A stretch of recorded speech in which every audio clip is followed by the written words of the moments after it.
लुट गया, लुट गया, लुट गया, लुट गया। ध्रुव जी महाराज ने स्तुति करना प्रारंभ की और चौथे महीने में ध्रुव जी ने ऐसा प्राणायाम चढ़ाया कि सारे जगत की श्वास रुक गई ना। सारे देवता भागते भागते ब्रह्मा जी के पास गए और कहने लगे पिताश्री, कहा पिताजी कि नैवं विदामो भगवन प्राण रोधम चराचरस्याखिल सत्वधाम। हे ठाकुर जी, हमें नहीं पता है कि हमारी श्वास को किसने रोक रखा है। ठाकुर जी, हमें नहीं पता हमारी श्वास रुकी हुई। भगवान ने कहा चिंता मत करो, आज किसी राक्षस से भय नहीं है। आज मेरा 5 वर्ष का छोटा सा बालक ध्रुव मेरा तप करने बैठा है, शीघ्र ही उसे मैं दर्शन देकर तुम्हारे कष्टों को दूर करूं। भागवत में सुखदेव जी लिखते हैं, राजन अभी तक तो ऐसा होता था कि भगवान भक्त को दर्शन देने जाते थे, पर पहली बार ऐसा हो रहा है भगवान भक्त को दर्शन देने नहीं जा रहे हैं, अपने प्यारे से भक्त ध्रुव के दर्शन करने के लिए जा रहे हैं। कि मधुरवनम भृत्यद्रेदेच्छाया। आज ध्रुव जी महाराज अपने भक्त के दर्शन करने के लिए, आज जब भगवान गए तो नाथ ध्रुव जी महाराज ध्यान कर रहे थे, भगवान सामने खड़े। भगवान मन ही मन सोच रहे हैं बारे हम भगवान सामने खड़े हैं और पहली बार ऐसा भक्त मिला है कि भक्त नेत्र बंद करके बैठे।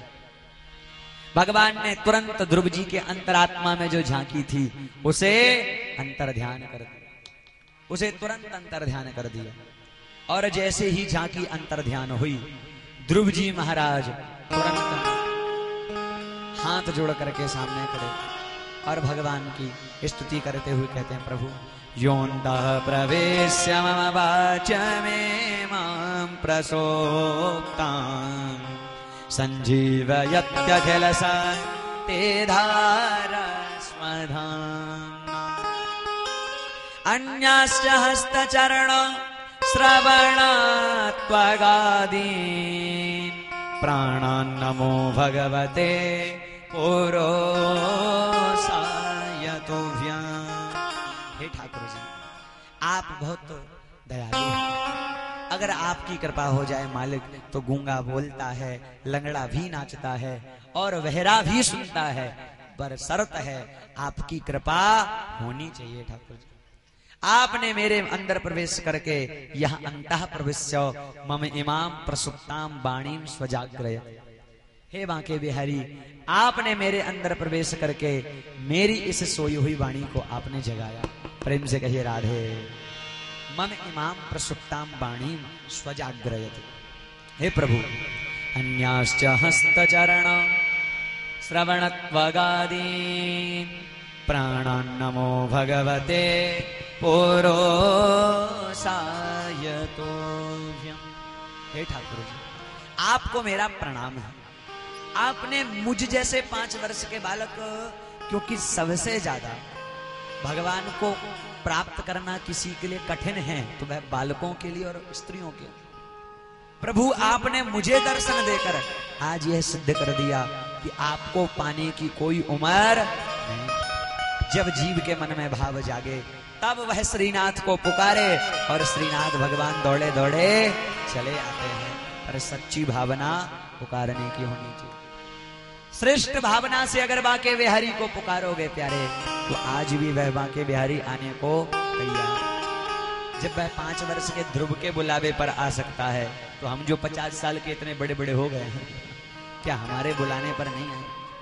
पहाड़ जैसा शरीर, 4 लोगों को बिठाना पड़ता है, 4 लोगों को पकड़ के उठाना पड़ता है, ऐसी स्थिति हो जाती है। और क्या हमें ठाकुर जी दर्शन देने के लिए नहीं आए? अवश्य आएंगे, पर प्रेम से पुकारो तो अवश्य आएंगे। प्रेम से कहिए राधे। पुकारने की श्रेष्ठ भावना। ध्रुव जी महाराज कहते हैं ठाकुर जी, नूनम विमुष्ट मतयस्ताव माययाते ये त्वां भवाप्यय विमोक्षणमन्यहेतो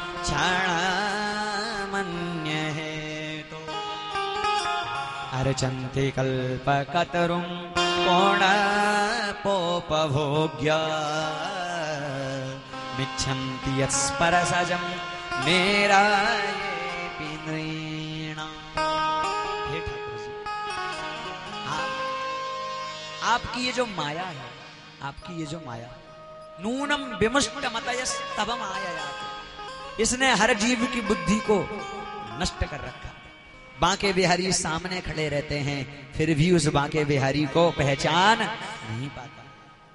चित्रकूट में तुलसीदास जी प्रतिदिन राम जी को चंदन लगाते थे, पर राम जी को पता नहीं, तुलसीदास जी को पता नहीं था कि यही राम जी हैं, यही मेरे राघवेंद्र सरकार है।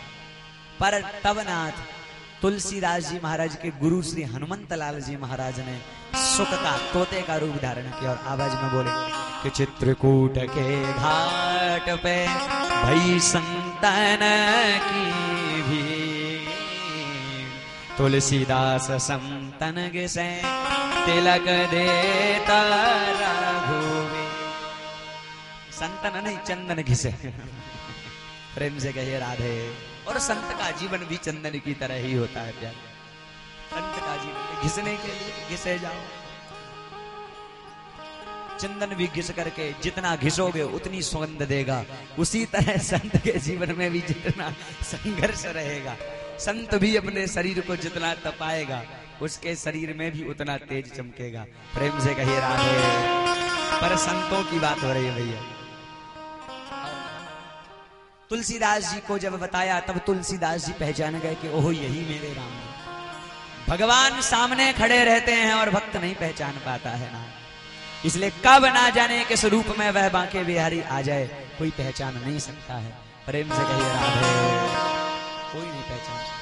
ध्रुव जी ने स्तुति की, उसके बाद भगवान ने कहा वरम ब्रूहि वरदान मांगो। तो ध्रुव ने सोचा क्या मांगू, अब इच्छा तो थी पर नहीं मांगू। कहा प्रभु बस आपके चरणों में मेरा प्रेम बना रहे, यही वरदान मुझे चाहिए। भगवान ने कहा नहीं नहीं, जब तप करने के लिए बैठे थे तब तो राज्य की कामना थी, जाओ मेरा आशीर्वाद है, पहले 36,000 वर्षों तक राज्य करो और बाद में मेरे दिव्य विमान में बैठ करके मेरे ध्रुव लोक को प्राप्त करो। आज भी उत्तर दिशा में ध्रुव लोक है और ध्रुव तारा चमकता दिखाई देता। जो भक्ति के मार्ग पर चलता है प्यारे, उसे कष्ट जरूर मिलते हैं पर उसका जीवन ध्रुव की तरह याद किया जाता है। ध्रुव को गए हुए कितने जीवन बीत गए, कितने वर्ष बीत गए, पर फिर भी आज ध्रुव को सारा समाज याद करता। काम ऐसा करो कि नाम हो जाए। ध्यान देना, काम इतना काम करो कि नाम हो जाए और नाम ऐसा करो कि नाम लेते ही काम हो जाए। इसलिए दोनों, नाम तो सब करना चाहते हैं पर काम करना, पहले काम करो, नाम तो हो ही जाएगा और नाम हो जाएगा तो नाम लेते ही काम भी अपने आप हो जाएगा। पहले काम करना शुरू करो। काम करोगे तो नाम अपने आप। आपकी अच्छाइयां, आपकी बुराइयां अपनी कभी छुपती नहीं है, अपने आप पता चल जाए। आपके अंदर जो अच्छे गुण हैं, आप जो समाज के लिए कर रहे हो, ढिंढोरा पीटने की जरूरत नहीं है। क्यों? क्योंकि अपने आप समाज को पता चल जाएगा आप अच्छे हैं या बुरे। इन ध्रुव जी के वंश में ध्रुव जी आए, राज्य किया। एक दिन ध्रुव जी के भाई उत्तम आखेट करने के लिए निकले तो यक्षों के साथ इनका झगड़ा हो गया और ये उत्तम मारे गए। तब ध्रुव जी ने क्रोध में आकर यक्षों से झगड़ा मोल ले लिया और अपने भाई के बदले ना जाने कितने यक्षों को मार डाला।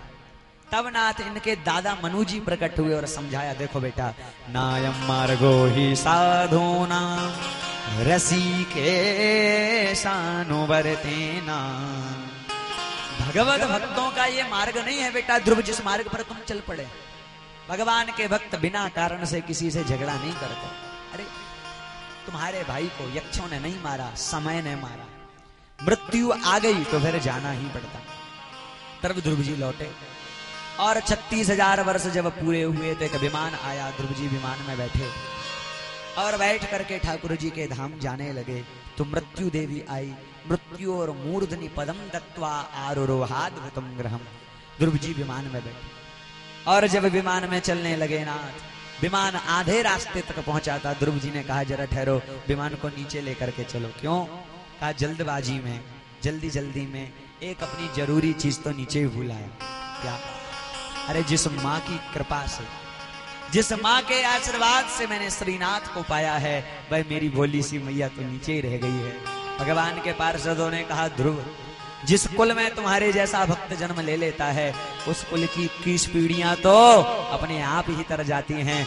वो आगे देखो, तुमसे आगे तुम्हारी मैया का विमान नजारा। ध्रुव जी प्रसन्न। आगे ध्रुव जी के वंश में एक राजा हुए जिनका नाम था अंग। क्या नाम था? अंग। ये बड़े धर्मात्मा राजा थे। इनके एक बेटा था जिसका नाम था बैन। क्या नाम था? बैन। अब बैन इतना दुष्ट था कि नाथ इसने अपने पिताजी को ही जेल में डाल दिया। अत्याचार करने लगा, घोषणा कर दी कि अलम वत्सात रोषेणो, कोई यज्ञ नहीं करेगा, कोई हवन नहीं करेगा, कोई दान नहीं करेगा। दान करना है ना दातव्यम ना हो तव्यम द्विजाकुचित। दान करना है तो मेरे नाम का करो, दक्षिणा देनी है तो मेरे नाम की दो, हवन करना है तो भी मेरे नाम का करो, और ये सब बंद करो। नाथ पिताजी बड़े नाराज हुए, भाग गए राजा अंग। इस बैन इतना दुष्ट था, संत आए समझाया बैन को, देखो राजा, बिना यज्ञ के, बिना धर्म के संसार नहीं चल सकता। कहा, महाराज, राजा के रोम रोम में देवता निवास करते हैं। सर्वदेव मयो नृप, पूजा करनी है तो मेरी करो, इनकी पूजा क्यों? संतों ने बहुत समझाया, नहीं माने। संतों ने हुंकार भरी, हुंकार भरने मात्र से बैन का गोविंदाय नमो नमः हो। ध्यान दो, कानून के बल पर ना तो धर्म को बढ़ाया जा सकता है, ना कानून के बल पर किसी के धर्म की आस्था को घटाया जा सकता। कानून डरा करके, धमका करके किसी के धर्म को बंद नहीं किया जा सकता, और ना ही डरा कर धमका करके किसी को धर्म से जोड़ा जा सकता। एक राजा ने अपने राज्य में घोषणा करवा दी, प्रेम से कहिए राधे। घोषणा करवा दी कि जो भी मेरे राज्य में झूठ बोलेगा उसे मृत्यु दंड दिया जाएगा। क्या दिया जाएगा? मृत्यु दंड। अब ऐसा कैसे हो सकता है? कोई ना कोई एक आध ऐसा भी होता है जो झूठ बोलता है। मंत्री ने बहुत विरोध किया, पर राजा ने कहा, नहीं, मैं राम राज्य स्थापित करके रहूंगा, डर से, कानून के बल पर लोगों से झूठ बोलने को मना करूंगा। घोषणा करवा दी, जो झूठ बोलेगा उसे मृत्यु दंड दिया जाएगा, उसे फांसी पर लटका दिया जाएगा जो झूठ बोले। मंत्री ने बहुत समझाया, नहीं समझा। तो मंत्री ने सोचा, ये ऐसे नहीं समझेगा, इसे उपाय से समझाना हो। एक दिन मंत्री राजा के सामने से गुजरा। राजा ने पूछा, भाई मंत्री कहाँ जा रहे हो? बोले, साहब फांसी पर चढ़ने के लिए जा रहा हूं। कहाँ जा रहा हूं? फांसी पर चढ़ने के लिए जा रहा। राजा को क्रोध आया, मंत्री तुम झूठ बोलते हो, तुम झूठ बोलते हो, तुम्हें पता नहीं मेरे राज्य में घोषणा है, झूठ बोलने वाले को फांसी पर लटकाया दिया जाता है। झूठ बोलने वाले को फांसी पर लटका दिया। मंत्री ने कहा, नहीं, मैं तो झूठ नहीं बोल रहा हूं। राजा ने कहा, झूठ बोल रहे हैं और फिर भी मना करते हैं, फांसी पर लटका दिया जाए। जैसे ही फांसी पर लटकाने के लिए ले आया गया, मंत्री से पूछा, कोई आखिरी ख्वाहिश? का एक बात पूछना चाहता हूं राजा। पूछ। कहा, आपने मुझसे क्या कहा? आपने मुझसे पूछा, मंत्री कहाँ जा रहे हो? तो मैंने क्या कहा? फांसी पर लटकने जा रहा हूं। तो अभी मैं कहाँ खड़ा हूं? फांसी पर लटकने खड़ा हूं। मैंने तो सच कहा था, मैंने तो सच कहा। अगर सच कहा था तो फिर मेरी सजा क्यों? मैंने तो झूठ बोला ही नहीं। राजा फंस गया अपने चक्कर में, क्या करूं, क्योंकि उसी का कानून उसी के लिए विपरीत पड़ गया। अगर मैंने झूठ बोला तो मैं फांसी पर लटकने आ गया, बात सही है। मैंने झूठ बोला इसीलिए मुझे फांसी पर लटकाया जा रहा, पर मैंने झूठ बोला ही नहीं। आपने कहा कहां जा रहे हो? मैंने कहा फांसी पर लटकने, और देखो मैं फांसी पर लटकने के लिए खड़ा हूं। अब आप बताओ। राजा चक्कर में पड़ गया, कोई सही निर्णय नहीं दे सका, कोई सही निर्णय नहीं दे सका। अर्थात कानून के बल पर ना तो धर्म को बढ़ाया जा सकता है, ना ही घटाया जा सकता। लोगों के मन में जो आस्था है उसे डरा करके, धमका करके कम नहीं किया जा सकता। ये जो महाराज बैन थे, संतों ने इनका उद्धार कर दिया, फिर इनके शरीर का मंथन किया तो एक पृथु प्रकट हुए, साक्षात भगवान नारायण के अवतार थे। बोले पृथु जी महाराज की जय। पृथु जी प्रकट।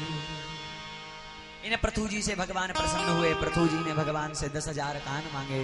भगवान ने कहा 10,000 कानों का क्या करोगे पृथु? कहा प्रभु इन 2 कानों से आपकी कथा सुन के मेरा मन नहीं भरता। इन 2 कानों से कथा सुन के मेरा मन नहीं भरता। तब तो नाथ भगवान ने कहा 10,000 कान तो नहीं दे सकता, पर हाँ 10,000 कानों की सुनने की शक्ति आपको प्रदान करता। और तथास्तु कहा। इसी वंश में नाथ आगे एक प्राचीन बरही नाम के राजा हुए।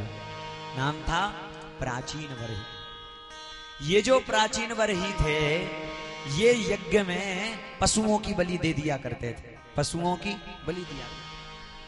और नाथ यज्ञ संपूर्ण करने के लिए पशुओं को मारते थे। एक दिन नारद जी आए, समझाया, कहा प्राचीन बरही तुम धर्म नहीं कर रहे हो, तुम अधर्म कर रहे हो। प्रेम से कहिए राधे। कहा नहीं नहीं महाराज, मैंने तो ऐसा कुछ नहीं कहा, मैंने तो ऐसा कुछ नहीं किया। कहा देखो तुमने ना जाने कितने निरपराध पशुओं को यज्ञ में बलिदान कर दिए। और जरा राजन ऊपर देखो। जैसे ही राजा ने ऊपर देखा तो जिन पशुओं की उसने बलि दी थी वह सारे पशु आकाश में मुंह फाड़ करके उसे खाने के लिए तैयार खड़े थे। प्राचीन बरही ने कहा नारद जी ये सब मुझे ऐसे आंख फाड़ करके क्यों देख रहे हैं? बोले इंतजार कर रहे हैं कब तुम ऊपर पहुंचे और तुम्हारा नंबर आए खाने का। कहा महाराज ये मेरा दोष क्या है? ब्राह्मणों ने कहा था कि यज्ञ में पशुओं की बलि दे दो, मैंने दे दी, मेरा क्या दोष? नारद जी ने कहा झूठ मत बोलो। शास्त्र कभी भी आज्ञा नहीं देता है कि किसी पशु को मार करके यज्ञ में बलिदान कर दिया जाए। किसी भी पशु को मार करके माँ काली माँ भगवती कभी प्रसन्न नहीं होती है।